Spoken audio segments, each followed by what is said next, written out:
Bom,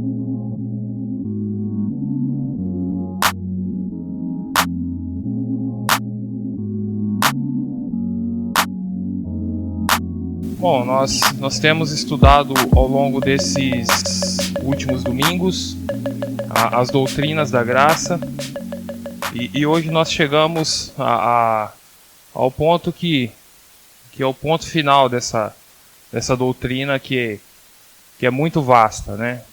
Nós estudamos alguns pontos, mas ela vai além disso. Só para nós recapitularmos, nós estudamos o acróstico, né, que é o acróstico da tulipa. Nós estudamos a depravação total, o primeiro ponto. Estudamos a eleição incondicional, a expiação limitada, a graça irresistível. E hoje nós vamos estudar a perseverança dos santos. O ponto que nós vamos estudar hoje é o ponto final dessa doutrina, e ele vai dar sentido a todos os outros pontos anteriores a esse, né? Só para nós recapitularmos de maneira resumida, a depravação total, nós vimos que a condição do homem sem Cristo e a sua total incapacidade de fazer algo bom e agradável a Deus. Nós vimos que o homem sem Cristo, tudo que ele produz é pecado. Depois nós vimos na eleição incondicional que esse homem que estava nessa condição inicial de depravação, que estava morto em seus delitos e pecados e incapaz de salvar a si mesmo. Nós vimos que Deus, em sua misericórdia, ele escolhe um povo, e esse povo ele escolhe para que esse povo seja salvo. O terceiro ponto, nós vimos a expiação limitada, quando nós vemos que esse povo escolhido por Deus ainda era um povo que tinha dívidas. Era um povo que tinha a marca do pecado, que era um povo que ainda possuía uma dívida eterna com Deus. Uma dívida eterna que só poderia ser paga por um ser eterno, que é quando Deus dá o seu Filho Jesus para pagar a dívida daqueles que ele escolheu. Então essa dívida desse povo escolhido foi paga por Cristo na cruz. Nós vimos a graça irresistível, que é o ponto que ensina que aquele povo que estava morto em seus delitos e pecados, mas que foi escolhido por Deus, que teve a sua dívida paga, ele é atraído pelo próprio Deus. Ele tem essa graça irresistível, alcança esse povo e atrai esse povo a Deus. E aqui nós vamos ver hoje o ponto que trata da perseverança desse povo que foi escolhido, que teve a sua dívida paga e que foi atraído pelo próprio Deus. Agora a pergunta que fica é a seguinte: o homem ele pode frustrar o plano de Deus? Nós vemos nos outros pontos anteriores o plano de Deus se concretizando, ele tomando as decisões, cuidando do homem, atraindo o homem a si. E a pergunta que fica é: o homem pode frustrar esses planos? Ele pode frustrar o plano de salvação de Deus? O homem ele pode alterar o curso dessa obra que Deus está operando do começo ao fim na sua vida? O homem pode perder a sua salvação? E esse é o ponto que nós vamos estudar hoje. E é isso que a doutrina da perseverança dos santos trata. Então nós vamos ver rapidamente o que a doutrina da perseverança dos santos é e o que ela não é. E depois nós vamos entrar em vários textos bíblicos que tratam a respeito desse assunto. Segundo os cânones de Dort, que é um documento que trata das doutrinas da graça, ele traz algumas explicações interessantes. E ele vai dizer que a doutrina da perseverança dos santos é o poder de Deus pelo qual ele confirma a perseverança dos verdadeiros crentes na graça. É tão grande que isso não pode ser vencido pela carne. Ou seja, o que nós vamos ver na manhã de hoje, é que o crente verdadeiro, ele não pode perder a sua salvação. Uma vez salvo, sempre salvo. Nós vimos então o que a perseverança dos santos significa de uma maneira resumida, que não pode ser vencido pela carne, uma vez que todo o processo de salvação é feito pelo próprio Deus. Então nós vamos ver agora o que a perseverança dos santos não significa. ela não significa que a gente pode pecar à vontade, né? Existe até um contra-argumento que quando nós falamos que o cristão verdadeiro não pode perder a salvação, a primeira pergunta que se faz é: então eu posso pecar à vontade, que eu não vou perder minha salvação? Não, a perseverança dos santos não diz isso. Ela não é a ideia de que eu sou salvo a partir de qualquer coisa. Ela não é a ideia de que eu sou salvo a partir da forma como eu vivo. A perseverança dos santos é a ideia de que eu sou salvo, e porque eu fui salvo, eu fui transformado para uma vida de santidade. Uma vida que é vivida na fé e na santidade. Uma vez que nós encontramos a fé em Cristo Jesus, nós somos transformados para não pecar mais. Uma vez que fomos salvos, nós nos comportamos como um salvo. Então o verdadeiro crente, ele não vai pecar com base nessa doutrina. Ele não vai usar essa doutrina como um argumento ou uma justificação, uma justificativa para que ele possa viver uma vida de pecado. Porque se ele teve um encontro com Cristo verdadeiramente, ele não vai mais ter prazer no pecado. Ele nasceu de novo, ele é uma nova criatura. Ele passou por todo aquele processo dos outros 4 pontos que nós lemos. Então, uma vez que fomos salvos, não vamos ter uma vida de pecado. Porque quem peca à vontade nunca foi salvo. Se nós pecarmos sem a contrição, sem o constrangimento daquilo que nós estamos fazendo, sabendo que aquilo é pecado, sabendo que aquilo é errado, isso mostra que nós nunca tivemos um encontro verdadeiro com Cristo. Não significa também que nós não devemos lutar contra o pecado. O fato de que Deus nos preserva não significa que nós não devemos lutar contra o pecado. Uma vez que nós somos salvos, Deus tem o interesse de que a gente batalhe contra a nossa carne. E essa é uma característica da salvação. Essa é uma característica. Aquele que é realmente salvo, ele vai batalhar contra as más obras que tentam lhe afastar da fé. Essa é uma evidência, essa é uma marca muito evidente na salvação. Nós eventualmente vamos errar, vamos cometer deslizes, porque nós somos falhos, não somos perfeitos, mas isso não nos dará prazer. Nós lutaremos constantemente contra práticas que nós sabemos que desagradam a Deus. Então, essa ideia de que, porque salvos uma vez, sempre salvos, nós não devemos lutar contra o pecado, não é uma verdade. Se nós somos salvos, lutaremos contra o pecado diariamente. Será uma luta que nós travaremos até o dia da nossa morte. Essa é uma luta que nós não vamos deixar de lado. Nós não vamos viver em conformidade a uma vida de pecado. Não significa também que nós somos melhores do que outros. A ideia de que, porque eu sou salvo, eu sou melhor do que qualquer outra pessoa, também não é uma verdade. Nós perseveramos na fé porque Deus nos preserva. Existe até uma alteração no nome dessa doutrina, porque quando nós dizemos perseverança dos santos, ele traz a ideia de que é algo que o homem persevera, ou seja, é uma ação do homem. Eu estou perseverando para ser santo e ser salvo. Existe uma outra releitura dessa doutrina que eu acredito que seja uma que remete mais ao termo correto, que é a preservação dos santos. Que os santos, eles são preservados por Deus, cuidados por Deus.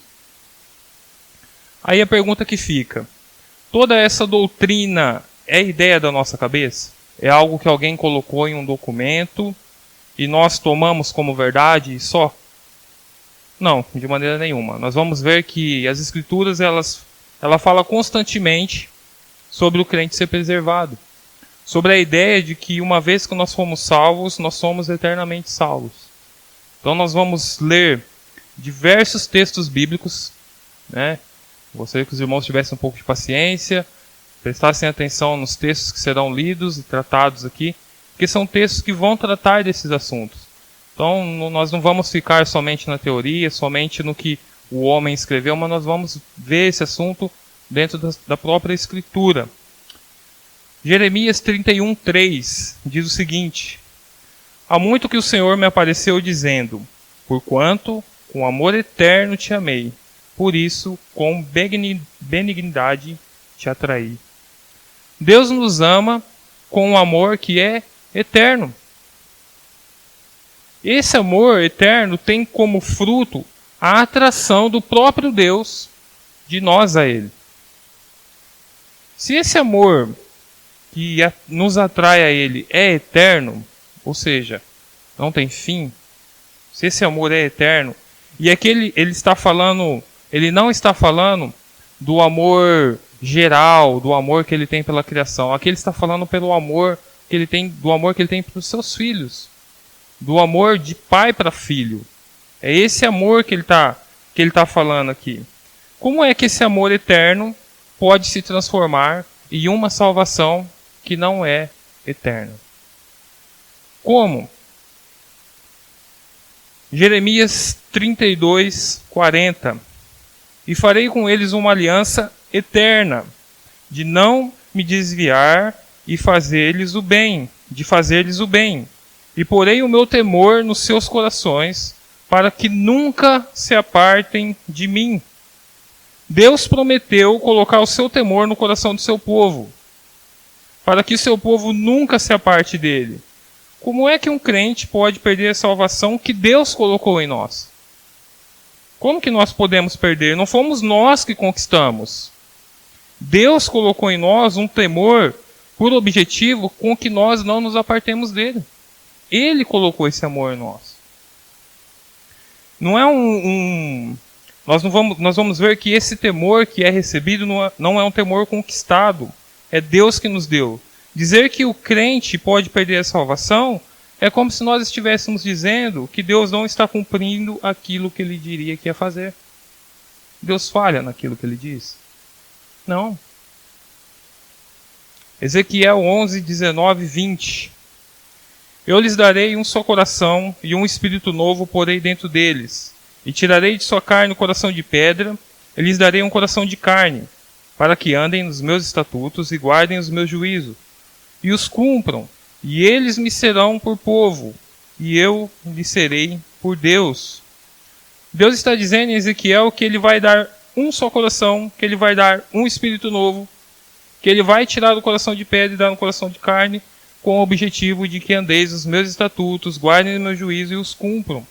Eles me serão por povo, e lhes serei Deus. O Senhor nos transforma de uma maneira que nós não temos como fugir dele. Nós vamos ver que nós não temos como escapar. Ele tirou de nós o coração de pedra e nos deu um coração de carne. É isso que nós vemos. Ele nos deu um novo espírito com o objetivo de que nós cumpramos os seus estatutos. Então nós vamos ver que toda a obra construída em torno da salvação do homem, ela nunca parte do próprio homem. Ela sempre está partindo do próprio Deus. É Ele que nos tira um coração de pedra e nos coloca um coração de carne. É Ele quem nos dá um novo espírito. É Ele que nos atrai para Ele.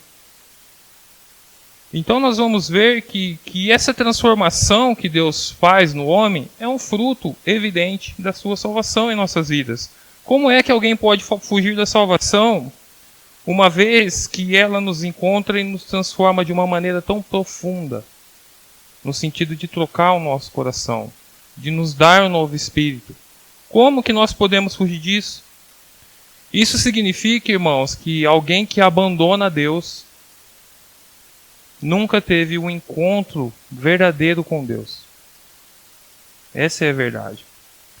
Em Mateus 7, quando nós lemos que muitos me dirão naquele dia: Senhor, Senhor, não profetizamos nós em Teu nome não expulsamos demônios? Em Teu nome não fizemos muitas maravilhas? Então lhes direi abertamente: nunca vos conheci. Apartai-vos de mim, vós que praticais a iniquidade. A resposta aqui não é assim: vocês se apartaram de mim.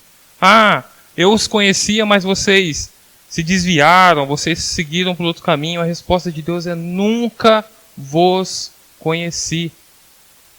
Essa é a resposta que está sendo dada aqui. Aquele que é condenado, é condenado porque nunca foi conhecido por Deus.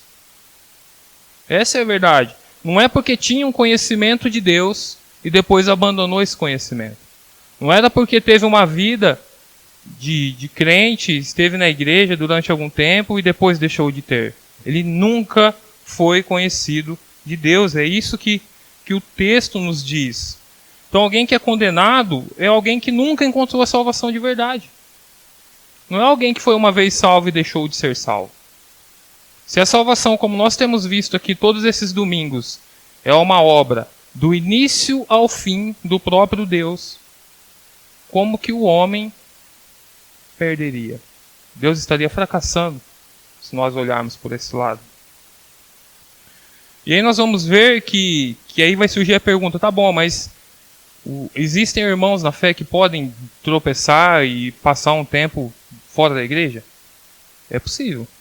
Aí nós vamos ver em Mateus 18 o que se dá.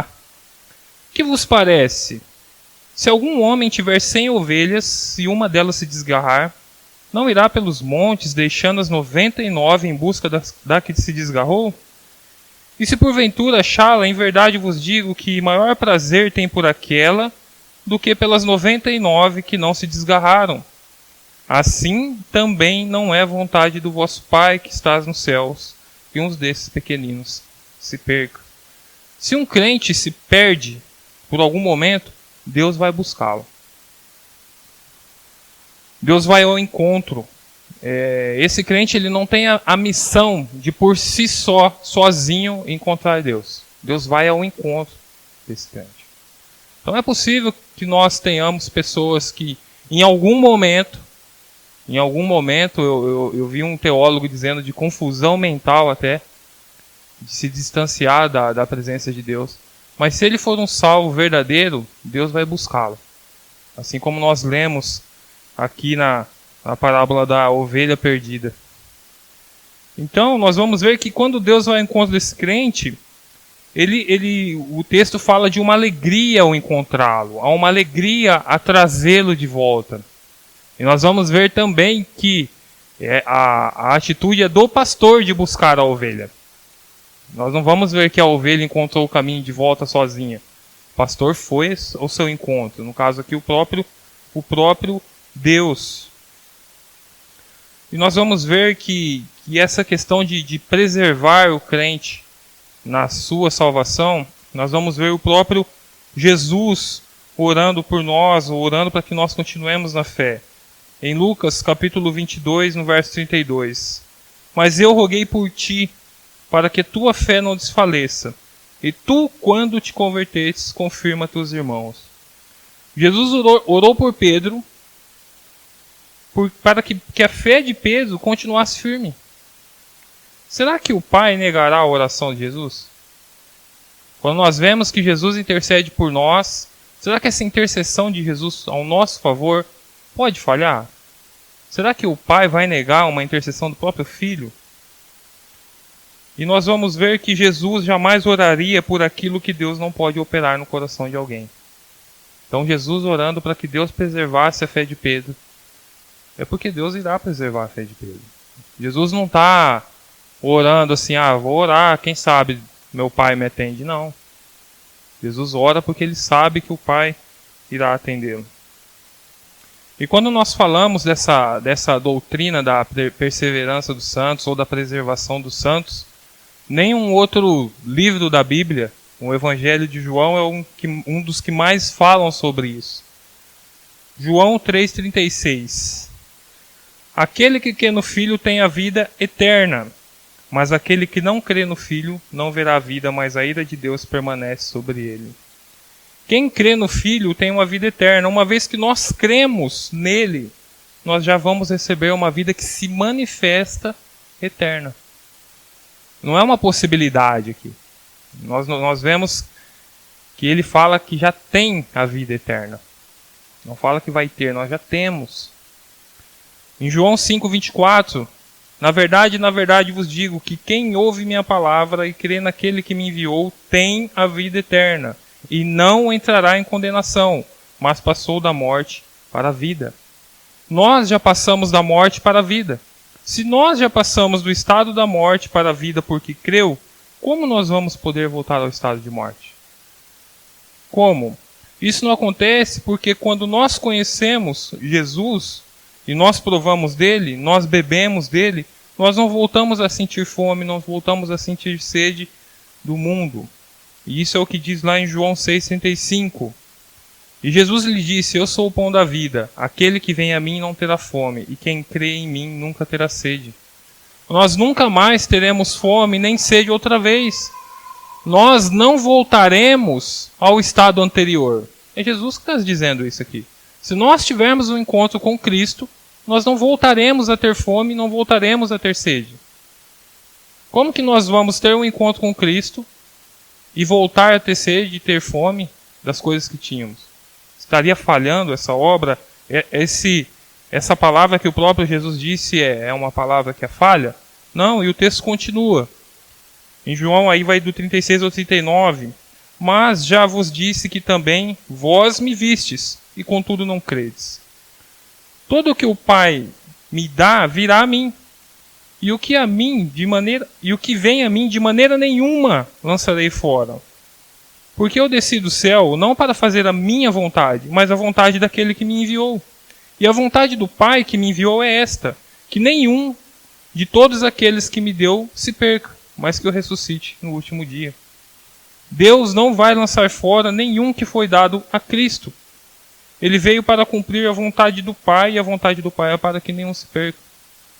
Jesus cumpriu realmente a vontade de Deus ou não? A vontade de Deus é de que nenhum filho dele se perdesse. E nós cremos que o nosso Deus se nós formos trazer para os nossos dias, é a maior potência que existe. Ele não vai falhar, ele não falha. Mas os que não creram, João 10, 26, 29. Mas vós não credes, porque não sois das minhas ovelhas. Como já vou-lo tenho dito, as minhas ovelhas ouvem a minha voz, eu as conheço-as, e elas me seguem. E dou-lhes a vida eterna, e nunca hão de perecer, ninguém as arrebatará da minha mão. Meu Pai, que mas deu, é maior do que todos, e ninguém pode arrebatá-las da mão do meu Pai. Ninguém pode nos tirar da mão de Deus. Ninguém. Quem é mais forte que Deus? Quem é mais poderoso que Deus? Quem poderá nos tirar da mão de Deus? Quem? Aquele que é realmente ovelha, ele crê. Essa é a verdade. E aquele que não crê é porque não é ovelha. A promessa é que nós nunca vamos perecer porque o Pai nos segura. Não é porque a nossa moral é melhor, porque nós somos mais inteligentes, nossas escolhas são as melhores, não é. A ideia é porque Deus está nos segurando em suas mãos. É por isso que nós não nos perdemos. Em João 17, Jesus ora dizendo o seguinte: e eu já não estou mais no mundo, mas eles estão no mundo, e eu vou para ti. Pai Santo, guarde em teu nome aqueles que me deste, para que sejam um, assim como nós. Estando eu com eles no mundo, guardava-os em teu nome. Tenho guardado aqueles que tu me destes, e nenhum deles se perdeu, senão o filho da perdição, para que a Escritura se cumprisse. Mas agora vou para ti, e digo isto no mundo, para que tenham a minha alegria completa em si mesmos. Deixei-lhes a tua palavra, e o mundo os odiou. Porque não são do mundo, assim como eu não sou do mundo. Não peça que os tire do mundo, mas que os livre do mal. A oração de Jesus é para que nós sejamos protegidos pelo Deus Pai no mundo. Ele diz que ninguém se perdeu daqueles que o Pai lhe deu, com exceção daquele que era para se perder, que era o filho da perdição, que era Judas, que era o filho do diabo. Do contrário, nenhum se perdeu. Nós vamos ver também que Paulo ele vai seguir essa mesma doutrina. E o pico da argumentação de Paulo está em Romanos 8, que está justamente no fato de que nós nunca seremos separados de Deus. Romanos 8:1. Portanto, agora nenhuma condenação há para os que estão em Cristo Jesus, que não andam segundo a carne, mas segundo o Espírito. um outro texto, que é um texto um pouco mais longo, que é Romanos 8, que vai do 28 ao 39. E sabemos que todas as coisas contribuem juntamente para o bem daqueles que amam a Deus, daqueles que são chamados segundo o seu propósito, porque dantes conheceu também os predestinou para serem conforme a imagem do seu Filho, a fim de que ele seja o primogênito entre muitos irmãos. E aos que predestinou, a estes também chamou. E aos que chamou, a estes também justificou. E ao que justificou, a estes também glorificou. Que diremos, pois, a estas coisas? Se Deus é por nós, quem será contra nós? Aquele que nem mesmo seu próprio Filho poupou, antes o entregou por todos nós, como não nos dará também com ele todas as coisas? Quem tentará acusação contra os escolhidos de Deus? É Deus quem o justifica. Quem é que condena? Pois é Cristo quem morreu, ou antes quem ressuscitou dentre os mortos, o qual está à direita de Deus e também intercede por nós. Olha que texto maravilhoso esse aqui. Tudo de ruim, tudo que não é bom, que acontece na vida do crente para tirar a fé, e na verdade isso ainda contribui para o bem daqueles que amam a Deus.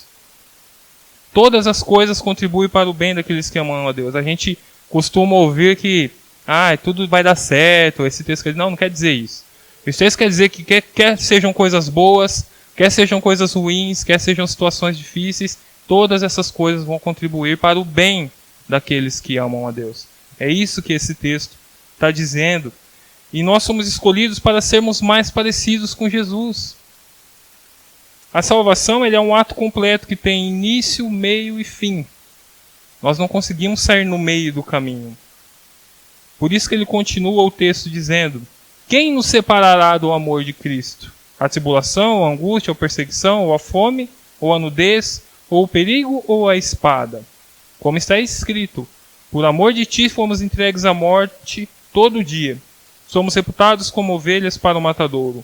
Mas em todas essas coisas somos mais que vencedores, porque nos amou, porque estou certo que nem morte, nem vida, nem anjos, nem principados, nem potestades, nem o presente, nem o porvir, nem a altura, nem a profundidade, nem alguma outra criatura nos poderá separar do amor de Deus que está em Cristo Jesus, nosso Senhor. Então me responda: quem poderá nos separar do amor de Deus? Quem pode nos tirar de Deus? Nada será poderoso bastante para nos tirar do amor de Cristo. Nada. Nada poderá nos tirar a salvação que nós encontramos em Cristo Jesus. Nada. Paulo ainda segue falando sobre isso em outras cartas, como ele diz em 1 Coríntios capítulo 1, do verso 7 ao 9. De maneira que nenhum dom vos falta, esperando a manifestação do nosso Senhor Jesus Cristo, o qual vos confirmará também até ao fim, para serdes irrepreensíveis no dia do nosso Senhor Jesus Cristo. Fiel é Deus, pelo qual fostes chamados para a comunhão de seu Filho Jesus Cristo, nosso Senhor. Que sentido faria Paulo dizer isso se eles pudessem se desviar simplesmente? Se existisse a possibilidade de que eles não fossem salvos. Em 2 Coríntios 1:22, o qual também nos selou e deu o penhor do Espírito em nossos corações. Nós somos selados, nós temos um selo real. Nós temos um penhor. O que é penhor? É uma garantia. É uma garantia que é o Espírito Santo, que é o próprio Espírito Santo. Que uma vez que nós recebemos o Espírito, temos a garantia da nossa permanência na salvação. Deus nos dá, Deus nos entrega uma vida de santidade por causa daquilo que Ele já nos entregou em Cristo Jesus. É por isso que em Efésios capítulo 4 diz: não entristeçais o Espírito Santo de Deus, no qual estáis selados para o dia da redenção. Se nós temos o Espírito Santo, se nós estamos selados no Espírito Santo, e se esse selo é para o dia da redenção, como é que a gente pode quebrar esse selo? Se nem o processo de entristecer o Espírito Santo quebra o selo, nós somos mais fortes que o Espírito Santo? Eu acho que não. Nós não somos mais fortes. Olha o que Paulo diz em 2 Timóteo 4,18. E o Senhor me livrará de toda má obra, e guardar-me-á para o seu reino celestial, a quem seja glória para todo sempre. Amém. Paulo tinha plena confiança de que mesmo em prisão, nada poderia tirar dele o galardão que há em Cristo Jesus.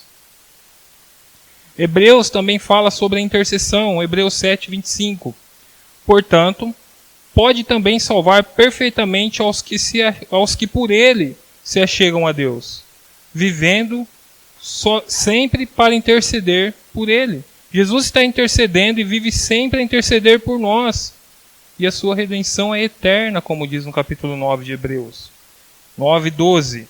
Nem por sangue de bodes e bezerros, mas por seu próprio sangue entrou uma vez no santuário, havendo efetuado uma eterna redenção.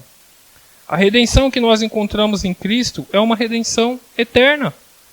Hebreus 10:14 diz: porque como uma só oblação aperfeiçoou para sempre os que são santificados. Ou seja, de uma vez por todas nós recebemos algo que é eterno. Nós vamos ver Pedro também seguindo a mesma doutrina. 1 Pedro, capítulo 1, do verso 3 ao 5. Bendito seja o Deus e Pai de nosso Senhor Jesus Cristo, que segundo a sua grande misericórdia, nos gerou de novo, para uma viva esperança pela ressurreição de Jesus Cristo dentre os mortos, para uma herança incorruptível, incontaminável e que não se pode murchar, guardada no céu para vós, que mediante a fé estáis guardados na virtude de Deus para a salvação, já prestes para se revelar no último tempo.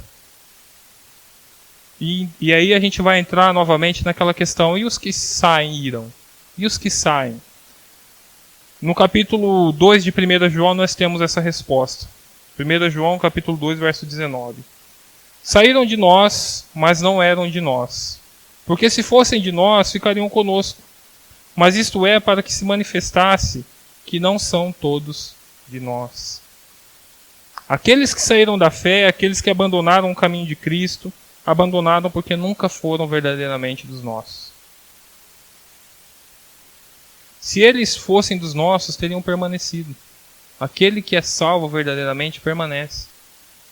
Aquele que abandona o caminho da fé, ele nunca teve uma fé interior real. Talvez uma fé exterior. O que é uma fé exterior? Você vir ao culto, participar. Mas isso não quer dizer que houve uma conversão interna verdadeira. Nós não conhecemos o coração das pessoas. Nós não sabemos se é verdadeiro ou se não é. Esse texto ele não está dizendo que aqueles que outrora saíram, nós devemos abandonar. Também nós não sabemos. Se eles estão num período de confusão e precisam que Deus os alcance ou Deus vai alcançar. Nós devemos também procurar saber, nos importar. Devemos, ainda assim, porque nós não sabemos quem são. Isso se dá. E por que isso se dá?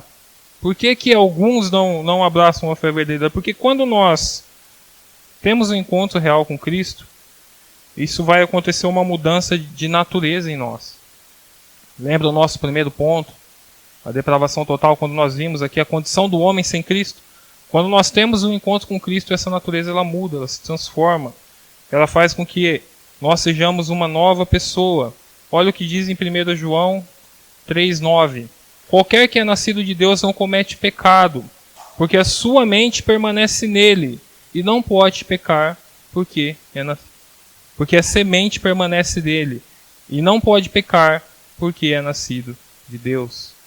Nós não podemos pecar, nós não conseguimos. A ideia aqui é a capacidade de pecar, em que João está falando, não é o pecado que nós cometemos, é uma vida de pecado. É vivermos uma vida contínua de pecado. Se nós tivermos um encontro com Cristo, verdadeiramente, e nós vamos ver aquele que roube não roube mais, nós temos exemplos sobre isso. Nós vamos ter uma vida de piedade. Vamos ter algumas falhas, vamos errar, mas não vamos viver em uma vida de pecado. Essa é a diferença. E ainda, nós vamos ver isso, por que isso acontece? Porque nós somos nascidos de Deus. É Deus que nos guarda.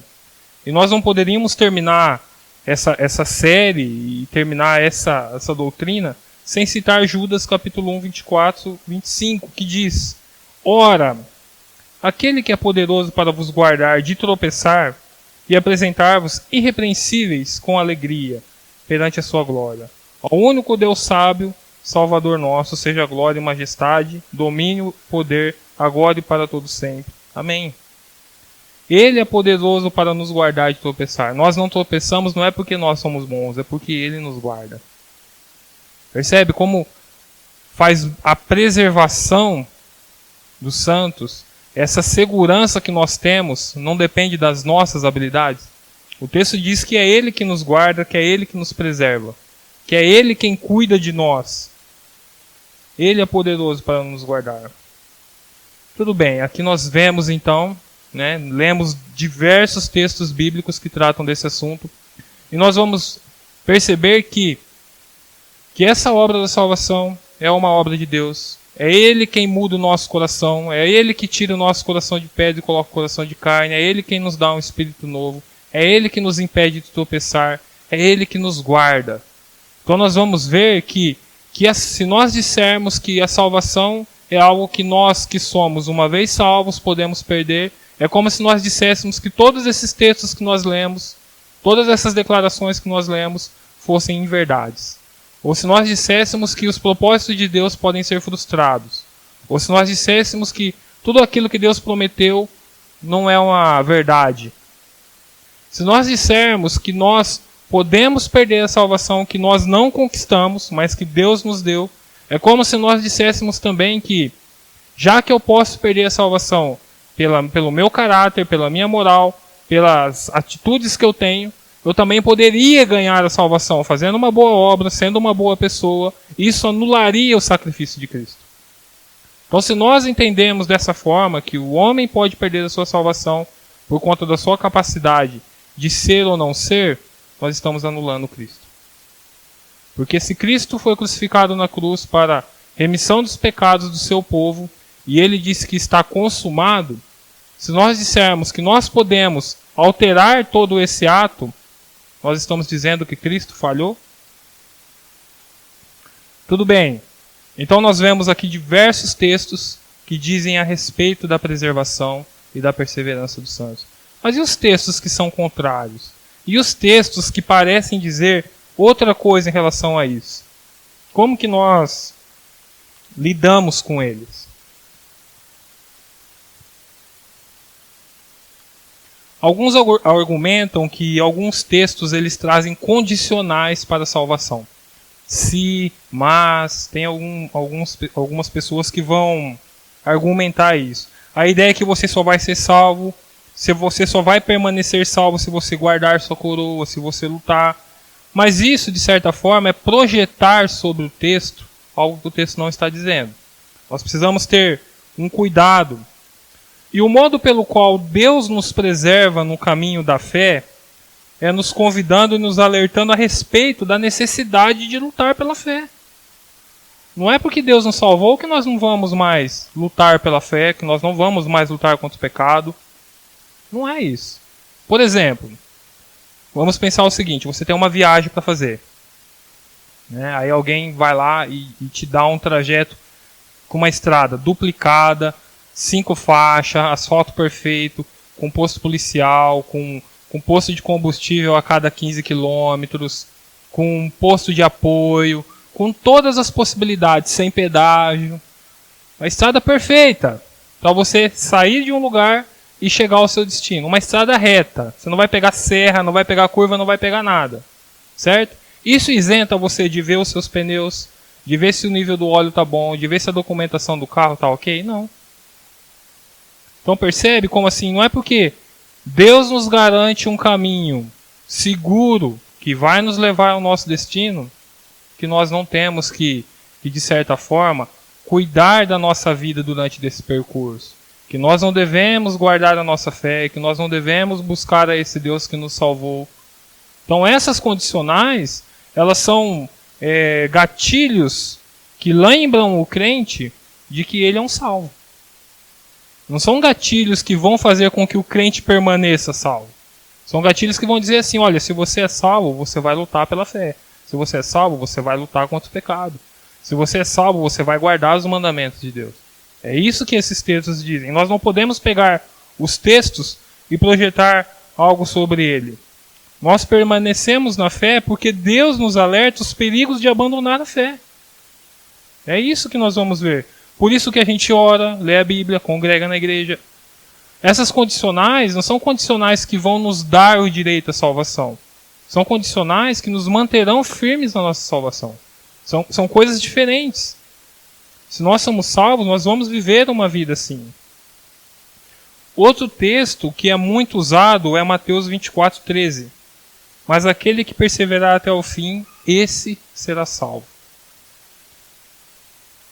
Isso significa que a gente percebe que algumas pessoas pegam esse texto e dizem assim: aquele que deixar de perseverar não vai ser salvo. Ou seja, ele era salvo, deixou de perseverar, perdeu a salvação. Né? Mas nós vamos ver que o texto continua. Né? Vamos ver em Mateus 24, do 11 ao 13. E surgirão muitos falsos profetas e enganarão a muitos. E por se multiplicar a iniquidade, o amor de muitos se esfriará. Mas aquele que perseverar até o fim será salvo. O texto continua dizendo. Isso, de certa forma, significa que ele está dizendo que os crentes podem deixar de ser salvos? Pode deixar de perseverar até o fim? Não. Porque o texto vai dizer que isso não vai acontecer. O texto continua ainda.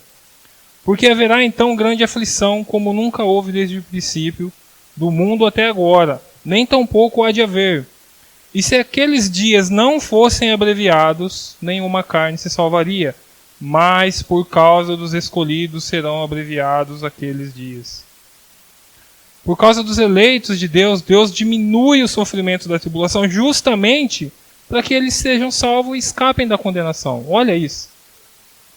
Mateus 24 não está falando dos salvos. Os salvos eles serão preservados por Deus até o final. Percebe? Se a gente pegar um pedacinho do texto só e ler, parece que é isso mesmo, né? Que a gente pode deixar de perseverar, mas se a gente continua lendo, a gente vai ver que Deus vai preservar o seu povo. Outros vão falar sobre o homem ser riscado do livro da vida. Isso é algo que nós vemos muito no Antigo Testamento. Por exemplo, Salmo 69, o verso 24 e 25 e depois o 28. Derrama sobre eles a tua indignação e prenda-os ao ardor da tua ira. Fique desolado o seu palácio e não haja quem habite nas suas tendas. Sejam riscados dos livros dos vivos e não sejam escritos com os justos. A gente precisa entender aqui esse contexto de livro dos vivos, livro da vida do Antigo Testamento e o livro da vida que é dito lá em Apocalipse. Nos tempos do Antigo Testamento, irmãos, não existia cartório. Né? Cartório, que você vai lá, registra o seu filho. Quando alguém falece, vai lá, registra o óbito. Existia um livro dos vivos. Então, quando a pessoa morria, o nome era riscado desse livro. Esse era o cartório da época. Então, quando se trata aqui de que essa ideia de livro, de riscar o nome da vida, está se tratando de morte, de matar. No Antigo Testamento, a ideia de livro da vida dos mortos ela é muito usada. Em Êxodo 32, por exemplo, 31 a 35. Assim tornou-se Moisés ao Senhor e disse: Ora, este povo cometeu grande pecado fazendo para si deuses de ouro. Agora, pois, perdoa o seu pecado. Se não, risca-me.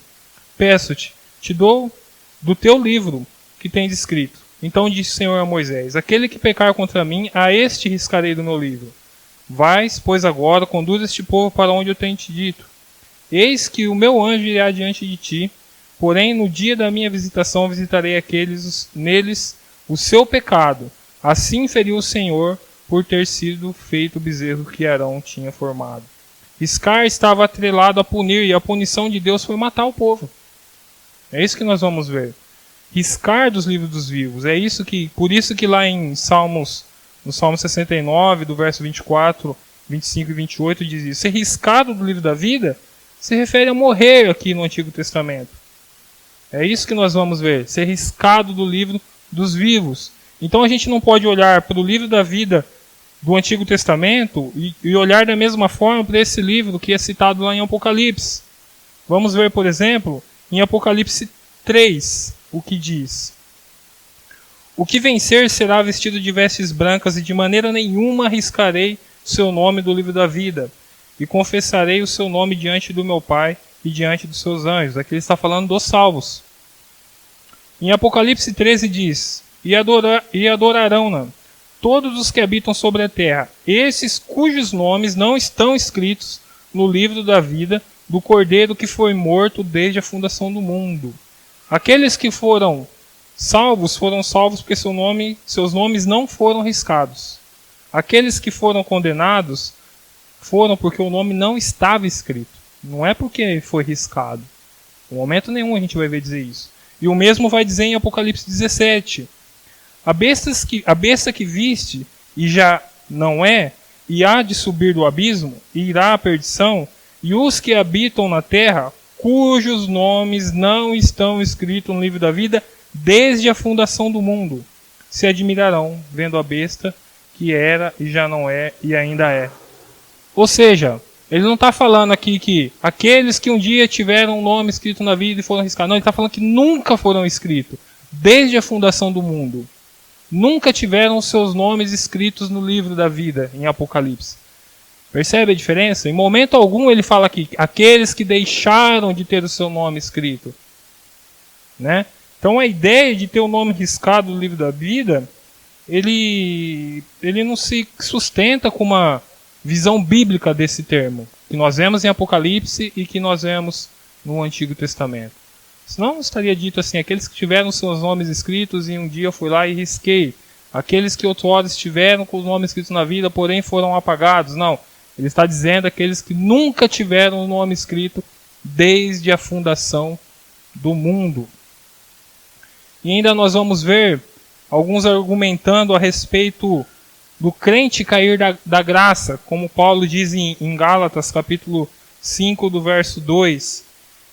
E eis que eu, Paulo, vos digo, que se vos deixar de circuncidar, Cristo de nada vos aproveitará. E de novo protesto a todo homem, que se deixar circuncidar, que está obrigado a guardar toda a lei. Separado estáis de Cristo. Vós, os que vos justificais pela lei, da graça tendes caído. Então, peraí. É possível o crente cair da graça? Mas o que está acontecendo aqui? Paulo está escrevendo a Gálatas para lidar com irmãos que estão abandonando o caminho da graça em Cristo. É isso que Paulo está dizendo. Para seguir o caminho da lei.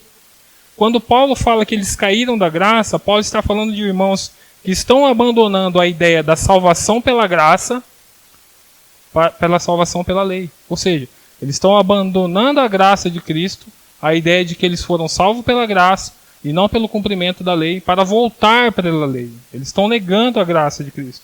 O que os afastava, de certa forma, do sacrifício de Cristo. É isso que Paulo está dizendo. Outra ideia muito utilizada é a ideia da retirada do Espírito Santo. O crente pode perder o Espírito Santo? E a gente vai encontrar isso no Antigo Testamento. E nós vamos perceber que o Espírito Santo ele se manifesta de maneiras diferentes no Antigo Testamento e no Novo Testamento. A partir de Atos 2, a gente vai encontrar o cumprimento do derramamento do Espírito Santo no crente. Agora o Espírito Santo habita em nós. É o que está profetizado em João, capítulo 14, versos 16 e 17. E eu rogarei ao Pai, e Ele vos dará outro Consolador, para que fique convosco para sempre, o Espírito da verdade, que o mundo não pode receber. Não pode receber porque não vê, nem o conhece, mas vós o conhecei, porque habita convosco e estará entre vós. No Antigo Testamento, o Espírito Santo ele aparece quase sempre relacionado à capacitação para o ministério. É assim que nós vamos ver. Por exemplo, em 1 Samuel 16, nós vamos ver que o Espírito se retirou de Esaú e habitou em Davi. Nós vamos ver que depois de Davi ter cometido o adultério com Betseba, ele tem medo de que Deus retire o Espírito dele. A ideia do Espírito aqui está relacionado à capacitação para o reinado sobre Israel.